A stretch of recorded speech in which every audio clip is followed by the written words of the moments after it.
सन्मुख विराजमान श्री परमहंसों के दर्शन दीदार करते हुए प्रेम भरी मीठे स्वर में बोलिए जयकारा। बोल मेरे श्री गुरु महाराज की जय। बोल सच्चे दरबार की जय।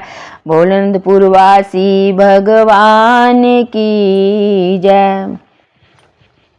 गुरुमुखो, मैं आपको एक बहुत प्यारा छोटा सा सत्संग सुनाने जा रही हूँ। आप बहुत ध्यान से और प्यार से सुनिए। एक स्थान पर शून्य नाम का नगर था।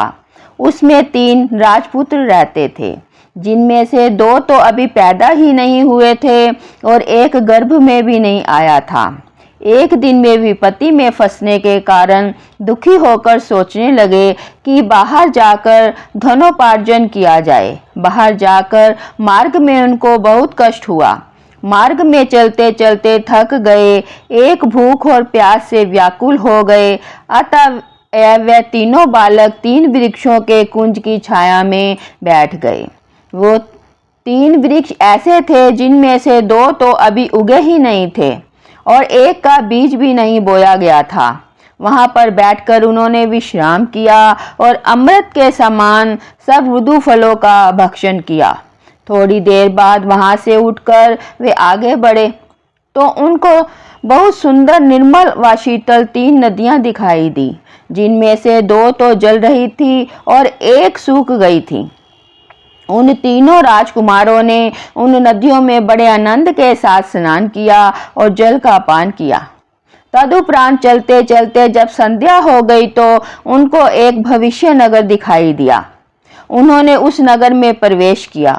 वहां उनको रहने के लिए 3 मकान मिले, जिनमें से 2 तो अभी बने ही नहीं थे और तीसरे की नींव नहीं रखी हुई थी।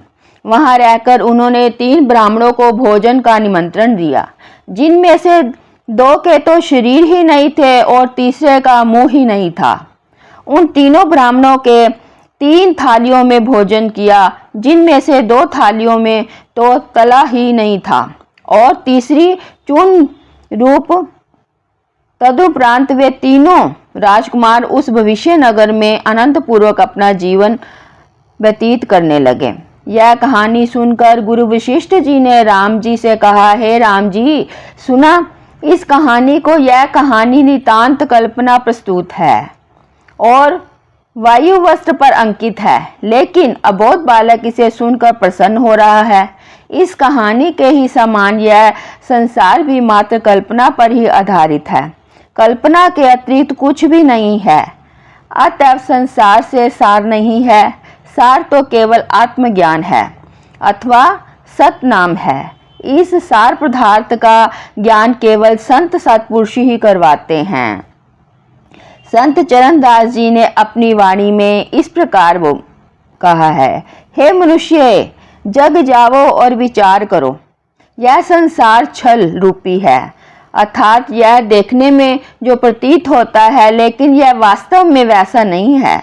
संसार की हर जगह में भ्रम ही विद्यमान है, जो ना तो बहुत निकट है और ना ही बहुत दूर है।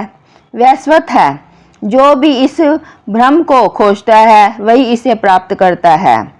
तत्वदर्शी व्यक्ति इस गूढ़ रहस्य को समझ सकता है। गुरु शुक्रदेव जी पुकार कर हमें चिताते हैं कि झूठ और सच को ठीक से समझना चाहिए, ताकि हम सत्य को पहचान सके। चरणदास जी कहते हैं कि यह संसार एक स्वप्न जैसा है, सदैव एक रस ब्रह्म को ही पहचानो। बोल जयकारा। बोल मेरे श्री गुरु महाराज की जय। बोल सच्चे दरबार की जय। बोल अनंतपुरवासी भगवान की जय।